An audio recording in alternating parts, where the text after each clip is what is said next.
Recent days में American गद्दी के लाले ने संभाली है।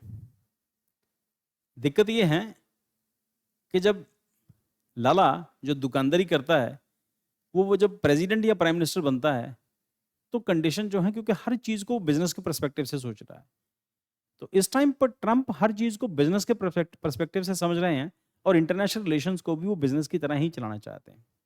रिसेंट डेज में हम लोगों ने देखा कि जब ट्रंप अपने फर्स्ट टर्म में आए थे तब भी उन्होंने टैरिफ इम्पोज किए थे और तब भी वो ऊटपटांग बोलते रहते थे, और रिसेंटली भी ट्रंप के आ जाने के बाद अभी रिसेंट डेज में हम लोगों ने देखा कि फिर उन्होंने इसी तरह की टैरिफ वॉर की शुरू की, कभी इंडिया के ऊपर, कभी किसी कंट्री के ऊपर, कभी चाइना के ऊपर, अलग अलग तरह से टैरिफ इम्पोज किए। अभी तो इससे रिलेटेड क्या है कि इंडिया के पास, हमारे पास कौन कौन सी ऑप्शन हो सकती हैं या इंडिया रिसेंटली क्या स्टेप्स उठा रहा है उसको डिस्कस करते हैं। India has notified World Trade Organization of its plan to impose retaliatory tariffs over 724 million on US imports following the extension of safeguard tariff by US on the ban on Indian automobile exports. तो 725 million का हम लोगों ने tariff लगाया है। US background, US tariff क्या है ये? इम्पोज इन 2018 under Donald Trump first term के अंदर 25% of steel, 10% of aluminium, justified under national security grounds. तो जब 2018 में आए थे तब भी उन्होंने इंडिया के स्टील और ऑयल एल्यूमिनियम इंपोर्ट को उन्होंने अमेरिका ने रिस्ट्रिक्शन किया था ट्रंप की फर्स्ट रिजीम के अंदर। Second, in 2025 Trump second term exemption removed affecting India's export for passenger vehicles, light trucks and auto parts. तो अभी उसके बाद जो इंडिया को एग्जाम्पशन मिली थी वो सारी रिमूव कर दी, और रिमूव करने में क्या क्या किया, जो पैसेंजर व्हीकल थे इंडिया से वहां जाया करते थे, प्लस लाइट ट्रक्स जो थे, छोटे ट्रक जो जाते, छोटा छोटा हाईथी टाइप के जो टाटा के ट्रक्स आते हैं वो उस टाइप के, और ऑटो पार्ट्स के जो सामान जो वहां पे जाता था, अमेरिका ने उसको रिस्ट्रिक्शन करने लगानी शुरू कर दी। क्योंकि इसका मतलब, इसका जब इंडिया का माल अमेरिका में जाएगा तो इसका मतलब वहां पर उनको ज़्यादा टैक्सेस फेस करने पड़ेंगे। इसका मतलब उनकी कॉस्ट वहाँ पे बढ़ जाएगी। जब इंडियन प्रोडक्ट की कॉस्ट वहाँ बढ़ेगी तो ऑब्वियसली डिस्करेज होगा, और वहाँ के लोग जो कोशिश करेंगे अपने लोकल प्रोडक्ट को खरीदें अगर उनको इंडियन प्रोडक्ट महंगे मिलते हैं तो। नेक्स्ट, तो consultation refuse, US declined consultation claiming national security clause not safeguard measures. अब यहाँ पर क्या है कि अमेरिका ने इस चीज़ को डिस्कस करना भी इंडिया से मना कर दिया कि हम इसको कंसल्टेशन भी नहीं करेंगे इंडिया के साथ, जिनके ऊपर आप टैरिफ लगाते हो आप उनसे कंसल्ट करना जरूरी होता है डब्ल्यूटीओ के नॉर्म्स के अकॉर्डिंगली। WTO सेफगार्ड एग्रीमेंट क्या कहता है? 12.3 क्या कहता है? Requires prior consultation with the affected members before imposing safeguard measures. तो आप जिस कंट्री के ऊपर आप सेफगार्ड मेजर लगा रहे हैं, जिस कंट्री के ऊपर आप टैक्स लगाने जा रहे हैं, उस कंट्री से आपको डिस्कस करना जरूरी होता है। दूसरा, 12.5 allows affected member to suspend concessions if no consultation is held. अगर हमारे ऊपर आप टैक्स लगाओगे, हमारे प्रोडक्ट्स के ऊपर आप टैक्स लगाओगे और हमसे पूछोगे भी नहीं, हमसे डिस्कस भी नहीं करोगे, then we are authorised and we are free to impose same taxes on your products also. तो इंडिया भी वैसे टैक्सेस लगा सकता है। तो इंडिया, इसका मतलब ये है कि अब अमेरिका से वो हेजिटेट नहीं कर रहा है, लेकिन आप लगाओगे तो हम भी लगाएंगे। ऑब्वियसली इसका एक इम्पैक्ट ये है कि इंडिया जो लगा रहा है और जो अमेरिका लगा रहा है, इन दोनों के बीच में बहुत फर्क है। अमेरिका का जो, इंडिया का एक्सपोर्ट जो है अमेरिका को बहुत ज़्यादा, और अमेरिका से प्रोडक्ट कंपैरेटिवली कम इंडिया में इंपोर्ट होते हैं। इंडिया के एक्सपोर्ट बहुत ज़्यादा है। इंडिया, ऐसे कुछ महीने पहले तक इंडिया जो है अमेरिका इंडिया का सबसे बड़ा इंपोर्टर था, और रिसेंट डेज में वो थोड़ा बहुत कंडीशन जो है वो चाइना की फेवर में आई, और चाइना के साथ हम बायलैटरल ट्रेड हमारा चाइना के साथ सबसे ज़्यादा है रिसेंट डेज में।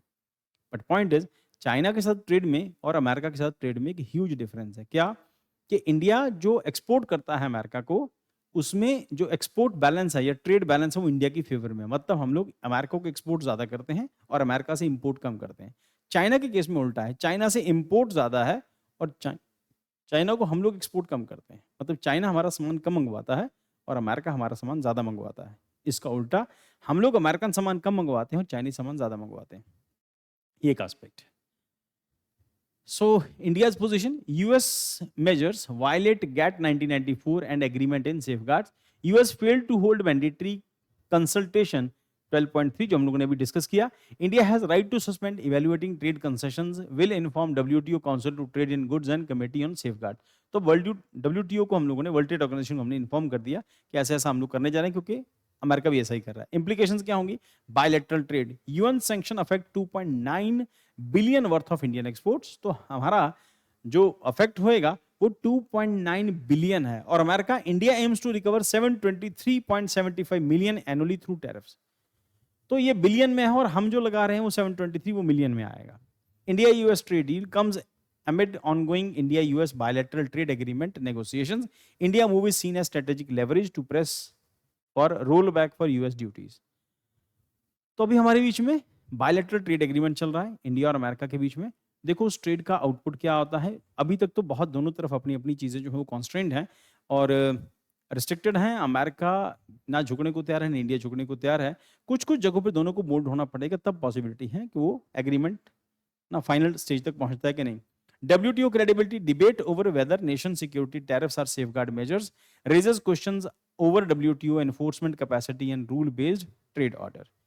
तो अल्टीमेटली WTO तो वही करेगा जो उसके नॉर्म्स के अंदर मेंशन्ड है और हमें या तो दुनिया की हर कंट्री को उन्हीं नॉर्म्स को फॉलो करना पड़ता है और रिस्ट्रिक्शंस एक दूसरे के ऊपर अगर इम्पोज करते हैं उन्हीं नॉर्म्स के अकॉर्डिंगली होती हैं। लेट्स सी आने वाले टाइम के अंदर क्या होता है, अमेरिका का रिएक्शन क्या आता है। Conclusion, India's WTO notification is both a legal step and strategic signal, asserts its trade rights under WTO rules, pushes back against unilateral US measures, strengthen its hand in BTA talks, यानी BTA talks मतलब bilateral trade agreement talks, highlight the need of WTO reforms and security exceptions and dispute settlement.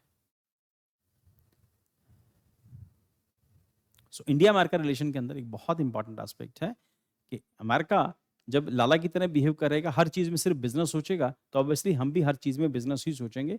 तो bilateral trade के अंदर बहुत important होता है कि आप अपने दोस्तों के साथ कैसा उनको ट्रीट करते हैं या उन देशों को कैसा ट्रीटमेंट देते हैं या उन देशों की चीज़ों के ऊपर कैसे आप टैक्सेस लगाते हैं और अपनी चीज़ों को वो देश जो हैं उनको उनका रिटेलिटरी एक्शन क्या होता है। It all depends on bilateral relation और दो कंट्रीज़ के बीच में जो इंटरनेशनल रिलेशंस को हम लोग डिस्कस करते हैं, तो ये बहुत इंपॉर्टेंट हो जाता है कि दो कंट्रीज़ एक दूसरे के साथ कैसे बिहेव करती हैं और एक दूसरे को क्या शक की निगाह से तो नहीं देख रही। अगर अमेरिका और हम एक दूसरे को शक की निगाह से देखेंगे तो हो सकता है कि अमेरिका के लिए भी प्रॉब्लम हो, क्योंकि अमेरिका के लिए इंडिया एक बहुत ह्यूज मार्केट है और ऑब्वियसली इंडिया के लिए भी अमेरिका एक मार्केट है, तो दोनों का बेनिफिट है। बट ऑब्वियसली अमेरिका को अपर एज है क्योंकि अमेरिका इंपोर्टर है और हम लोग एक्सपोर्टर हैं और कहा जाता है कि कस्टमर हमेशा ठीक होता है। तो इसका क्या, अमेरिका को जो कह रहा है ठीक है, बट हम भी तो उसी के कस्टमर हैं, तो हम भी अपनी जगह ठीक हैं। तो दोनों अपनी अपनी जगह ठीक हैं। अब डिपेंड करता है कि दोनों में से कौन झुकता है, कितना झुकता है, या फिर म्यूचुअल अंडरस्टैंडिंग दोनों के अंदर कितनी आती है।